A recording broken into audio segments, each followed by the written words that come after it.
जब हम कुबेर का नाम सुनते हैं तो सबसे पहले मन में आता है धन, सोना, संपत्ति, वैभव।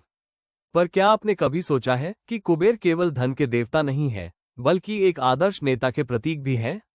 हाँ, वही कुबेर जो उत्तर दिशा के अधिपति है, वही कुबेर जिनके खजाने में धन की कोई कमी नहीं, लेकिन फिर भी वो कभी उसका दुरुपयोग नहीं करते। तो चलिए आज हम जानते हैं कुबेर के भीतर छिपे उस लीडरशिप माइंडसेट को जो हर आधुनिक लीडर, हर बिजनेसमैन, हर संस्था प्रमुख और हर सामान्य व्यक्ति के लिए एक अमूल्य मार्गदर्शक बन सकता है। पहला गुण, संपत्ति का प्रबंधन, न कि केवल संचय। कुबेर के पास अथाह धन है, लेकिन वे उसे सिर्फ इकट्ठा नहीं करते, बल्कि उसे संरक्षित करते हैं, नियंत्रित करते हैं और योग्यता व आवश्यकता के अनुसार वितरण करते हैं। एक लीडर को भी यही करना चाहिए।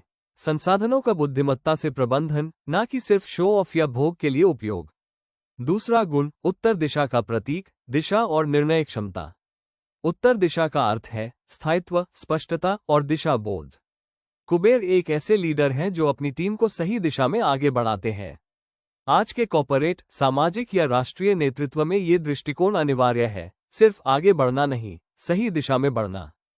तीसरा गुण, पारदर्शिता और उत्तरदायित्व। कुबेर का नेतृत्व पारदर्शी है। उनके खजाने में कोई चोरी, कोई छुपाव, कोई भ्रष्टाचार नहीं। वे रखवाले हैं, मालिक नहीं। एक आधुनिक लीडर को भी अपने संसाधनों और टीम के प्रति ईमानदार और जवाबदेह होना चाहिए। ट्रांसपेरेंसी और ट्रस्ट, यही एक संस्था की नींव है। चौथा गुण, समावेशी नेतृत्व। कुबेर सिर्फ अपनी नहीं सोचते, बल्कि सभी की सामूहिक समृद्धि की कामना करते हैं। वे लक्ष्मी से जुड़े हैं, शिव के मित्र हैं। मतलब सहयोग, साझेदारी, सामूहिकता। लीडरशिप का मतलब सिर्फ अकेले चमकना नहीं, बल्कि पूरी टीम को साथ लेकर चलना।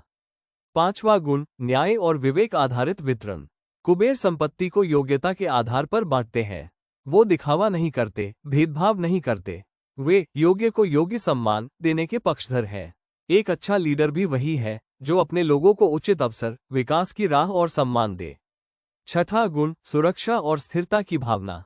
कुबेर रक्षक है। उनका दायित्व केवल संग्रह नहीं, बल्कि उसे सुरक्षित रखना और संकट में उपयोग करना है। नेता का कर्तव्य भी यही है, संगठन को स्थिरता देना, चुनौतियों में रक्षा करना और लंबी अवधि की रणनीति बनाना। सातवां गुण, संतुलन की सोच। कुबेर आध्यात्मिकता और भौतिकता के बीच एक संतुलन का आदर्श है। एक लीडर को भी केवल मुनाफा नहीं, बल्कि मानवता, मूल्यों और संतुलन के साथ निर्णय लेने चाहिए।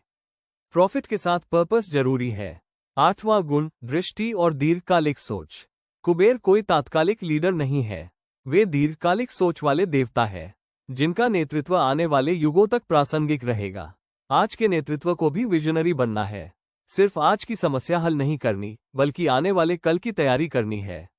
नवम गुण, वित्तीय अनुशासन। धन होने का अर्थ यह नहीं कि खर्च करने की छूट है। कुबेर दिखाते हैं कि वित्तीय अनुशासन ही सच्ची समृद्धि की कुंजी है। नेताओं को चाहिए कि वे अपने संगठन में बजटिंग, सेविंग और फाइनेंशियल मॉनिटरिंग की आदत डालें, तभी विकास स्थायी होगा। 10वां गुण, प्रेरणादायक नेतृत्व। कुबेर खुद कम बोलते हैं, लेकिन उनका अस्तित्व ही लोगों को प्रेरित करता है। एक लीडर भी ऐसा ही होना चाहिए, जिसकी उपस्थिति, निर्णय और सोच लोगों को आगे बढ़ने के लिए प्रेरित करे। तो साथियों, कुबेर को केवल लक्ष्मी के साथ जोड़कर मत देखिए। उनमें छुपा है एक पूरा लीडरशिप मॉडल, जो बताता है कि समृद्धि तब तक स्थायी नहीं होती, जब तक उसमें नैतिकता, न्याय, संतुलन और सेवा न हो। श्री कुबेर जी सिखाते हैं कि धन वही सार्थक है जो सर्वहित में लगे, और नेतृत्व वही सच्चा है जो दिशा, दृष्टि और दया से भरपूर हो। तो आज, अगर आप एक लीडर हैं या बनना चाहते हैं, तो कुबेर से केवल धन की नहीं, बल्कि विवेक, व्यवस्था और विचारशीलता की प्रेरणा लीजिए। श्री कुबेर, एक संरक्षक, एक मार्गदर्शक और एक श्रेष्ठ नेतृत्व का आदर्श। धन के देवता कुबेर जी से सीखिए लीडरशिप के वो 10 सिद्धांत जो आपकी जिंदगी और संगठन को बदल सकते हैं। जय श्री कुबेर, जय भारत।